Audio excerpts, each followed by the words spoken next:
Aláròyé máa wí o. ẹ̀wọ̀n ń ṣẹ́wọ́ sí baálé ilé yìí o. ọmọ ìyàwó ẹ̀ ni wọ́n ló ń ṣe kinní fún lẹ́kọ̀ọ́. baálé ilé kan ni wọ́n ti fẹ̀sùn kàn pé ó fipá bá ọmọ ọdún 12 kan Omidan Sanni Rebecca lò pọ̀. ìyàwó rẹ̀ abilékọ Olúwakẹ́mi Àpéjùwà ló gbé ọmọ náà wàá fẹ́ lọ́dún 2009. ọkùnrin náà ti bá ara rẹ̀ níwájú onídàájọ́ Ramani Oshodi tilé-ẹjọ́ àkànṣe kan tó ń rí sí lílo ọmọdé nílòkulò àti fífipá bá àwọn obìnrin láṣepọ̀ Special Offences Court tó wà níkẹjà nípínlẹ̀ Èkó. ọjọ́ ìṣẹ́gun túsídẹ̀ẹ́ ọjọ́ 25 oṣù kẹfà ọdún 2024 yìí ni wọ́n tún fojú rẹ̀ bá ilé-ẹjọ́. Aláròyé gbọ́ pé ọdún 2009 ni abilékọ Olúwakẹ́mi Àpéjùwà fẹ́ olùjẹ́jọ́ yìí lẹ́yìn tó kọ́kọ́ fẹ́ sílẹ̀ tó sì gbé ọmọbìnrin kan ṣoṣo tó bí fún onítọ̀hún Omidan Sanni Rebecca lọ sílé ọkọ tuntun yìí. Samuel àti Tósìn ni abilékọ Olúwakẹ́mi Àpéjùwà bí fún olùjẹ́jọ́ náà.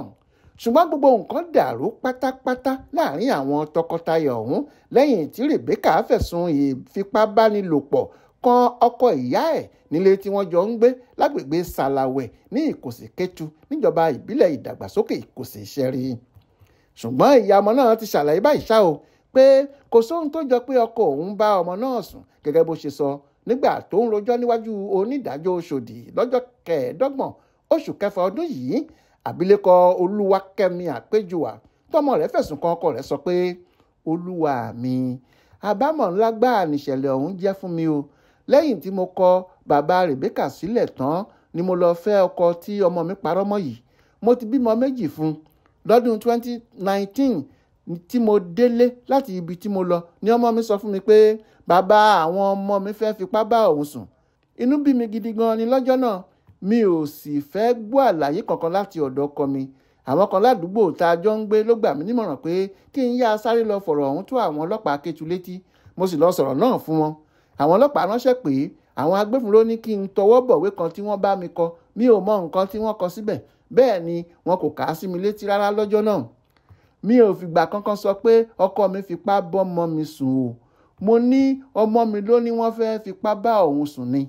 àwọn ìjọba ìpínlẹ̀ Èkó ni wọ́n bá mi fẹ́ lójú nítorí pé ọ̀rọ̀ náà ló fa ìpínyà òjijì láàrin àwa méjèèjì tí mo sì padà lọ sílùú wa nípínlẹ̀ Ondo báyìí. ibẹ̀ náà ni mò ń gbé tí bàbá Rebecca tí mo kọ̀ sílẹ̀ fi ránṣẹ́ pè mí lọ́jọ́ kan pé bọ́mọ mi ṣe ń ṣe rádaràda láàrin ìlú kò dáa tó o. ó lóun ti mú un lọ sí ṣọ́ọ̀ṣì kan. pásítọ̀ ìjọ ọ̀hún ló sì sọ pé ọmọ mi ti hu ìwà láabi sẹ́nìkan lọ́jọ́ pípẹ́ sẹ́yìn. wọ́n ní ó ti parọ́ bàǹtàbàǹtà mọ́ ẹnìkan rí. wọ́n ní àfi ká lọ bẹ onítọ̀hún kó ṣàforíjì fún un ló fi lè bọ́ nínú ohun tó ń ṣe yìí.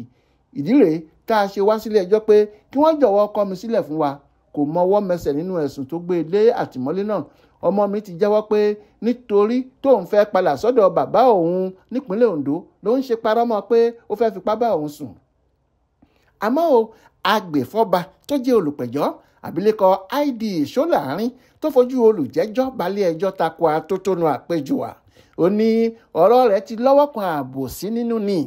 ó ní níṣẹ́ ló dàbí pé àwọn ẹbí ọkọ rẹ̀ tó hùwà pálapàla náà ti ń dúnkookò mọ́ ló ṣe ń kó ọ̀rọ̀ rẹ̀ jẹ báyìí.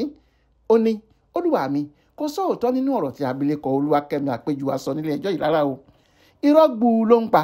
fúnra ẹ̀ ló lọ́ọ́ fẹjọ́ sùn àwọn ọlọ́pàá ní Kétu. ó sì tọwọ́ bọ̀wé tí àwọn yẹn bá a kọ lẹ́yìn tí wọ́n kà á sí létí tán. ó ṣe wá sọ pé òun kò mọ nǹkan kan tí wọ́n kọ fóun.